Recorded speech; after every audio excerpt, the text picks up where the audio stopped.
ഇന്ന് നമുക്കായി ദൈവം തന്നിരിക്കുന്ന വചനം, നിങ്ങൾ ചോദിക്കുന്നതിന് മുൻപ് തന്നെ നിങ്ങളുടെ ആവശ്യം നിങ്ങളുടെ പിതാവ് അറിയുന്നു. വിശുദ്ധ മത്തായി എഴുതിയ സുവിശേഷം 6-ാം അധ്യായം 8-ാം വാക്യം. ദൈവത്തോട് നമുക്ക് സംസാരിക്കാൻ കഴിയുന്നത് പ്രാർത്ഥനയിലൂടെയാണ്.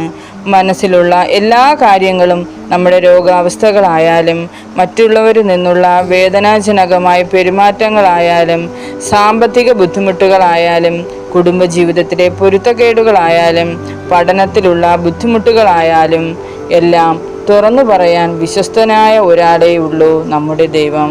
നമ്മുടെ പ്രാർത്ഥനകൾക്ക് ഉത്തരം തരുന്ന, നമ്മെ ആശ്വസിപ്പിക്കുന്ന, മകനെ മകളെ കുഞ്ഞെ കുഴപ്പമില്ല എന്ന് പറയുന്ന നമ്മുടെ ദൈവം എവിടെയായാലും, ആശുപത്രിയിലോ വിദ്യാലയങ്ങളിലോ വീട്ടിലോ തൊഴിൽശാലകളിലോ കാരാഗൃഹത്തിലോ എവിടെയായാലും നമുക്ക് ദൈവത്തോട് സംസാരിക്കാം പ്രാർത്ഥനയിലൂടെ.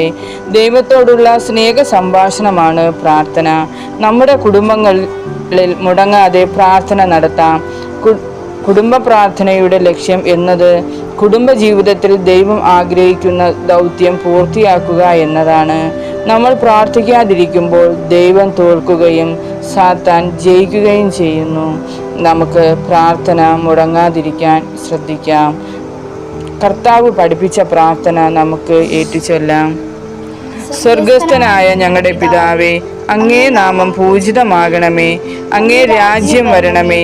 അങ്ങേ തിരുമനസ് സ്വർഗത്തിലെ പോലെ ഭൂമിയിലും ആകണമേ. അന്നന്ന് വേണ്ടുന്ന ആഹാരം ഇന്ന് ഞങ്ങൾക്ക് തരണമേ. ഞങ്ങളോട് തെറ്റ് ചെയ്തവരോട് ഞങ്ങൾ ക്ഷമിക്കുന്നത് പോലെ ഞങ്ങളുടെ തെറ്റുകൾ ഞങ്ങളോട് ക്ഷമിക്കണമേ. ഞങ്ങളെ പ്രലോഭനത്തിൽ ഉൾപ്പെടുത്തരുതേ, തിന്മയിൽ നിന്നും ഞങ്ങളെ രക്ഷിക്കണമേ. മാതാവിനോടുള്ള മാധ്യസ്ഥം നമുക്ക് അപേക്ഷിക്കാം. നന്മ നിറഞ്ഞ മറിയമേ, നിനക്ക് സ്വസ്തി. കർത്താവ് നിന്നോടുകൂടെ, നീ സ്ത്രീകൾ അനുഗ്രഹിക്കപ്പെട്ടവളാവുന്നു. അങ്ങയുടെ ഉദരഫലമായി ഈശോ അനുഗ്രഹിക്കപ്പെട്ടവനാവുന്നു. പരിശുദ്ധ മറിയമേ, തമ്പുരാന്റെ